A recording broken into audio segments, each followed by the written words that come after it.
Bonjour à tous et bienvenue dans cette étape 60 pour la pose des châssis de fenêtres. Je vais vous présenter un petit peu cela dans cette vidéo.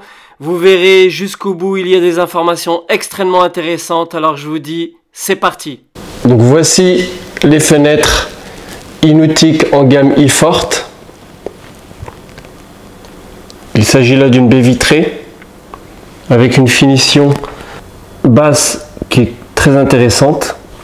Le triple vitrage qui permet à la fois en été de pouvoir éviter les entrées de forte chaleur et en hiver d'apporter justement un gain en énergie. La gamme e-Forte est livrée également avec des moteurs Somfy qui fonctionnent à la fois avec un interrupteur programmable qui peut être également ajouté à une domotique. Donc l'intérieur des châssis c'est blanc, l'extérieur vous pouvez choisir n'importe quel râle que vous souhaitez. Pour moi j'ai pris un gris anthracite. Elle fonctionne également avec une télécommande. Je peux l'arrêter, je peux continuer à le monter et je peux également le faire descendre. Sachant que je peux contrôler à la fois les volets, par exemple que je décide, par exemple là sur le séjour, à la télécommande, ça fait descendre les deux en même temps. Si je me mets sur le 1, donc j'ai commandé les deux, je vais faire monter en ayant programmé sur la touche 1. Donc les deux volets montent. Pour la deuxième touche qui clignote, je vais simplement faire baisser, ça va baisser les deux volets, donc à la fois de la baie vitrée et à la fois celui de la cuisine. Bien entendu, je peux les arrêter où je le souhaite, redescendre ou remonter. Afin que vous puissiez comprendre également, et je vous l'expliquerai tout au long de cette vidéo, je vous dirai également pourquoi je n'ai toujours pas fait les pourtours des fenêtres au silicone. La gamme e-Forte se marie parfaitement dans une habitation, type BBC ou autre. L'ouverture se fait en oscillobattant également. Je suis extrêmement satisfait de cette gamme. Je vous conseille même de pouvoir utiliser cette gamme parce qu'elle est vraiment très intéressante. Au niveau solidité, au niveau performance énergétique, c'est vraiment un produit qui est parfait pour pouvoir le marier dans votre habitation. C'est une gamme qui est largement au-dessus des châssis aluminium. La gamme e-Forte, c'est un produit que j'ai recherché partout en fait. Du moins au départ j'ai plutôt cherché une gamme de fenêtres qui pouvait m'intéresser et au final je n'ai absolument rien trouvé et donc je me suis focalisé sur des recherches à l'étranger et j'ai trouvé cette marque Inutic et ensuite j'ai vu qu'il faisait plusieurs gammes. Donc après avoir trouvé le fournisseur, eh bien, je lui ai simplement demandé ce que je voulais exactement. C'est des châssis sur mesure complètement différent des habitations avec des fenêtres traditionnelles et aux dimensions traditionnelles. Moi je voulais quelque chose qui me ressemble, qui fasse que mon habitation soit unique et donc je me suis permis de vraiment donner le détail pour avoir une performance à la fois énergétique et à la fois phonique. Un autre détail, lorsque vous voulez voir si votre habitation a une fenêtre double vitrage, eh bien, lorsque vous allez allumer un briquet devant, vous allez voir deux flammes. Et lorsque vous allez être devant un triple vitrage, lorsque vous allez allumer une flamme, vous en aurez 3. Alors la gamme de fenêtres, des châssis de fenêtres que j'ai pu prendre, il y a une gamme de finition qui est quand même très intéressante parce qu'elle finit vraiment très bien. Au niveau de l'épaisseur du profilé, moi c'est du 83 mm, donc déjà c'est déjà pas mal. Vous aurez bien entendu les détails techniques courants de cette vidéo sur la chaîne Travaux Goldman où vous pourrez trouver toutes les informations nécessaires pour vos fenêtres, vos châssis de fenêtres. Vous n'y trouverez absolument aucun problème et aucune différence que de vous faire livrer vos châssis de fenêtres par un pays étranger, que ce soit l'Allemagne ou la Pologne ou autre, si ce n'est la différence de prix. Pour la gamme e-Forte, ils font également des portes d'entrée. De très bons modèles.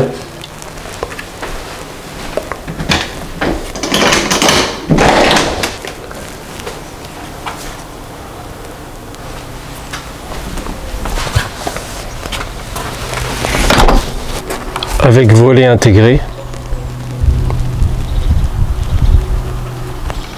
Donc pour cette gamme de chez Inutic de Koninck, c'est du PVC couleur gris lisse extérieur et blanc intérieur. C'est une gamme qui fait 84 mm d'épaisseur. Il y a 6 chambres d'isolation, un renfort total ouvrant dormant en acier galvanisé. La quincaillerie, c'est du Winkhaus, bien entendu en triple vitrage, et vous verrez tout à l'heure la fiche technique. Comme vous le voyez sur cette vidéo, ces petites images du drone, à la fois les gouttières ont été posées et les cache-moineaux, et le rendu avec l'enduit de façade, je trouve ça vraiment magnifique. Allez, c'est parti. Donc voici l'endroit où a été stocké donc l'ensemble des châssis de fenêtres, baies vitrées et portes d'entrée. Vous aurez besoin de forêts à béton, de compris-bandes, d'une perceuse bien entendu, également de rondelles. Vous aurez besoin d'un pistolet à mastic, donc du silicone, neutre ou pas. C'est votre choix. Vous aurez besoin donc de chevilles pour justement parpaing creux ou suivant votre mur. Vous aurez besoin d'un niveau, de gants et également d'une visseuse à percussion. Vous aurez besoin soit de vis turbo, soit des vis pour pouvoir mettre sur votre cheville, sur vos chevilles. Vous aurez besoin également de vis auto-perforantes, d'équerres de fixation, d'un niveau, etc. Vous aurez vraiment besoin d'un peu tout ce matériel. Puis du thé. Allez, c'est parti. Donc moi j'ai choisi de ne pas enlever donc les fenêtres de leur châssis, donc pour pouvoir les placer directement comme ça. On va simplement faire un petit traçage, comme vous pouvez le voir à l'écran, bien entendu, afin que votre fenêtre puisse être complètement centrée. Dans un premier temps, on va utiliser donc une perche de maintien afin de pouvoir maintenir la fenêtre. Donc c'est simple à utiliser, il suffit simplement de la placer et de s'assurer qu'elle soit bien fixée. C'est vraiment un outil idéal et très utile. Il va vous permettre de pouvoir vous faciliter votre travail, surtout que les châssis en triple vitrage sont très très lourds, et donc là c'est vraiment un avantage que d'avoir une perche. Vous vous assurez bien entendu que la perche fonctionne et bien agrippée afin d'éviter que votre fenêtre ne tombe. Lorsque vous avez placé votre fenêtre, vous allez à l'extérieur afin de vérifier si elle est bien centrée tout simplement. Lorsque j'ai placé ma fenêtre, donc j'ai effectué les repères qui sont pour moi à 15 mm, donc 1,5 cm. Toutes mes fenêtres seront posées identiquement. Vous aurez donc besoin des équerres et de pouvoir voir à l'endroit où vous allez pouvoir les fixer. Vous choisissez soit de les mettre dans les joints, soit de les mettre directement sur le parpaing. Bien entendu, il faudra centrer vos 3 équerres afin d'éviter qu'il y ait un trop grand écart entre eux. Lorsque vous aurez placé vos équerres, vous allez devoir donc prendre des mesures à l'aide de votre feutre afin de pouvoir permettre de pouvoir percer vos trous et vous faciliter votre travail. Ce début d'opération est simplement pour vérifier que lorsque vous allez placer votre fenêtre, tout soit coordonné par rapport à ce que vous souhaitez. Pour le moment, on a simplement placé la fenêtre. Nous n'allons pas encore la fixer, mais on a choisi cette méthode de travail. On va placer la première vis auto-perforante, donc en ayant placé mon équerre de fixation. Celle-ci entre avec un peu plus de difficulté parce qu'il y a un renfort métallique à ce niveau-là. Après avoir placé cette équerre, on peut passer aux suivantes. Et vous verrez qu'il faudra bien entendu dévisser légèrement afin de pouvoir régler les fenêtres sur la planéité lorsque vous ferez vos vérifications de niveau que nous verrons tout à l'heure. Oh là là, c'est bon.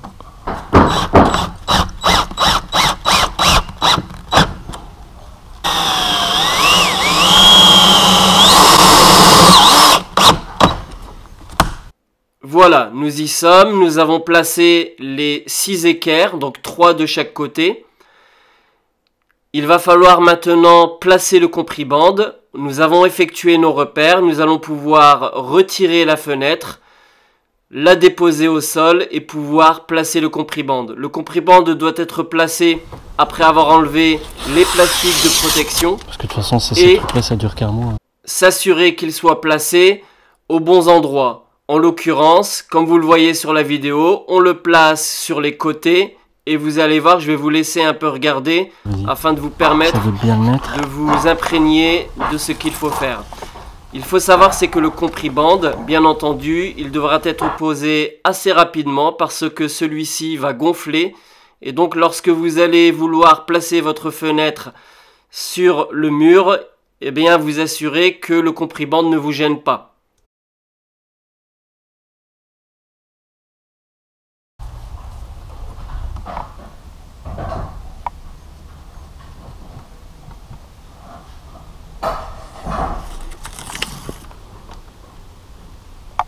Vous allez pouvoir voir sur cette vidéo donc comment placer ce compriband. Il faut absolument que celui-ci soit placé de la même manière afin de vous permettre d'avoir votre étanchéité qui se fera au mieux. Le compriband va être placé également, vous allez le voir, en dessous du châssis en y rajoutant, vous verrez, du silicone afin d'étancher complètement votre habitation.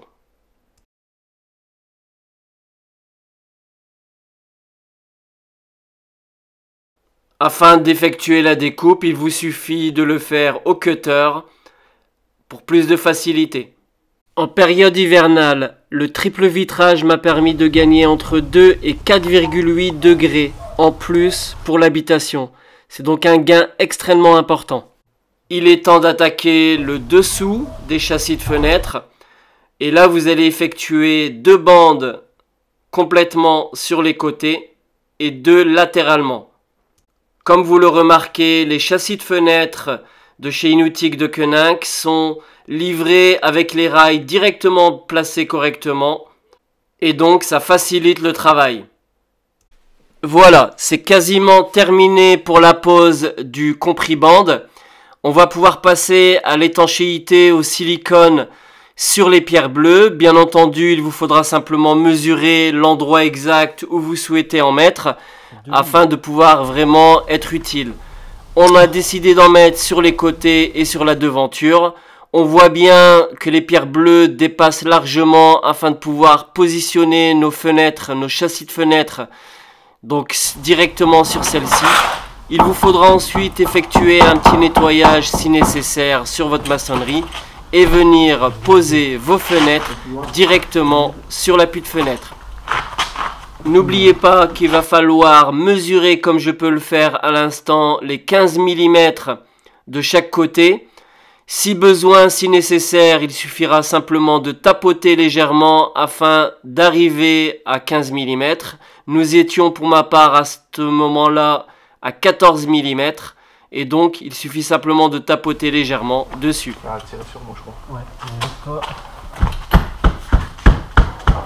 Nous allons ensuite vérifier la planéité à l'aide du niveau à bulles directement sur le châssis de fenêtre. En l'occurrence, il s'agit là du caisson de volet. Et ensuite, vérifier les planéités latérales et verticales de chaque point nécessaire. Nous avons de la chance, la planéité est totale.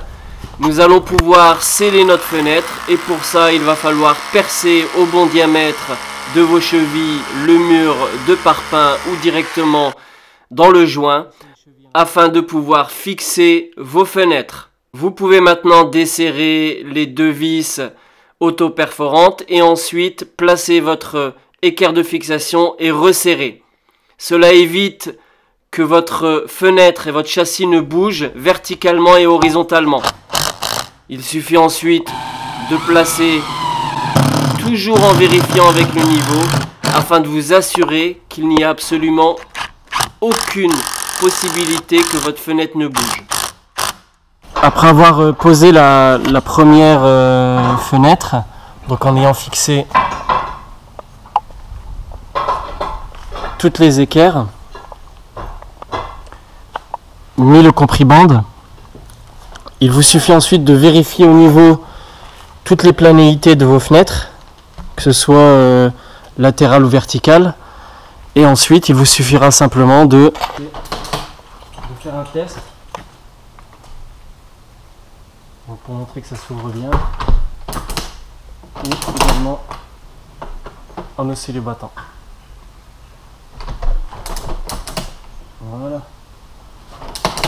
assurer que autant profiter de l'oscillobattant vu qu'on n'a pas assez d'aération dans la maison. Je vous montre quelques points importants donc de vérification. Bien entendu, les niveaux devront être parfaits, tant horizontalement que verticalement. Il faudra vous assurer de ces points. Pour une raison évidente, c'est que votre fenêtre devra s'ouvrir et se fermer sans problème et bien entendu sans frottement. Si votre fenêtre demande un léger réglage, tant sur la hauteur ou sur la largeur, eh bien il vous suffit d'utiliser des cales à différentes hauteurs pour pouvoir vous assurer de la planéité et bien entendu de la verticalité de votre fenêtre.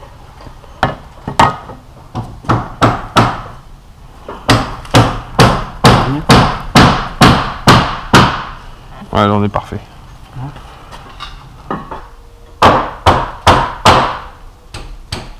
Bah là je l'ai remise bien. Bon, ça va. Je vérifie le côté, de côté là. Ouais, je suis bon. Et comme ça. Nickel.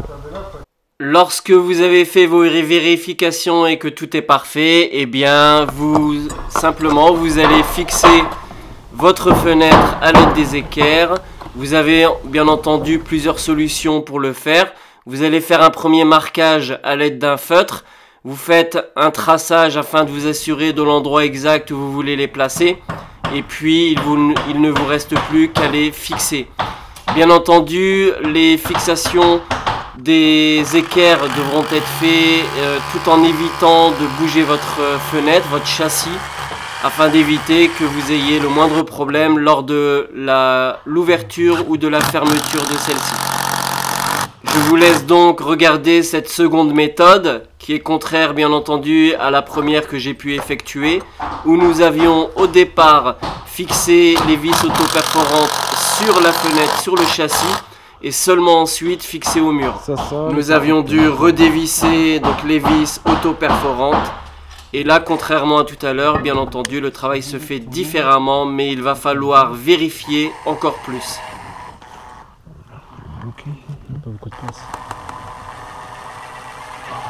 N'oubliez pas de vous assurer que vos vis auto-perforantes soient placées sur le châssis à l'endroit même où il y a donc le renfort métallique du châssis. Tu l'entends ? Je vous conseille de prendre une bonne marque au niveau des chevilles afin de vous assurer que celles-ci maintiennent correctement les équerres de fixation. Allez, il ne reste plus grand chose mais c'est très important. Voici le réglage de l'aplomb de la fenêtre. Mais essaye de pousser. Il faut vous assurer que celui-ci soit parfait et seulement après prendre la décision de fixer vos équerres de fixation. Réglage. Petit conseil, celui qui fixe ne doit pas être celui qui vérifie la planéité ou l'aplomb. Je vais profiter de vous parler de mon coup de cœur au niveau du matériel que nous pouvons acheter donc sur internet, et bien entendu c'est Mano Mano ou Mano Mano Pro. Franchement j'en parlerai tant que je suis satisfait de leur enseigne, et donc je vous invite à y aller, et parfois il y a des promos assez intéressantes. Voici la fiche technique du vitrage de la fenêtre. Je vous mets bien entendu au défi de pouvoir trouver mieux. Parce que sincèrement, après avoir fait tant d'enseignes et après avoir recherché vraiment la perfection au niveau d'un châssis de fenêtre, eh bien je suis extrêmement content d'avoir trouvé celui où en plus j'ai un U de 0,6. Les châssis de fenêtre m'ont également été livrés avec des entrées d'air naturelles que nous devons placer dans chaque pièce sèche de l'habitation. Eh bien, avec en plus une marque intéressante puisqu'il s'agit de la marque Aldes. Les fenêtres s'ouvrent donc en ouvrant classique mais également en oscillobattant. Je vous laisse écouter. Il s'agit là franchement d'une performance technique importante puisque elle s'ouvre facilement et en plus permettra une aération de votre habitation lorsque vous le désirez. Je dois également vous dire la raison pour laquelle je n'ai pas fait les joints d'étanchéité au silicone au pourtour des fenêtres intérieures. Eh bien, il s'agit simplement de la simple raison, c'est que vos placots vont bouger la première année. Et donc, je vous conseille fortement d'attendre et de pouvoir les faire qu'ensuite. Malgré que ce soit encore un peu le chantier, je trouve que mon habitation, elle a du cachet. Je trouve que mon habitation, elle commence à prendre forme. Le plus dur reste à venir. Bien entendu, vous allez pouvoir me suivre dans les étapes suivantes sur ma chaîne Travaux Goldman. L'étape 61 sera l'étanchéité du soubassement. Et donc je vous invite, n'oubliez pas à me poser vos questions et à partager mes vidéos sur les différents réseaux sociaux. Je vous laisse en images sur l'intérieur de la maison et je vous dis à bientôt.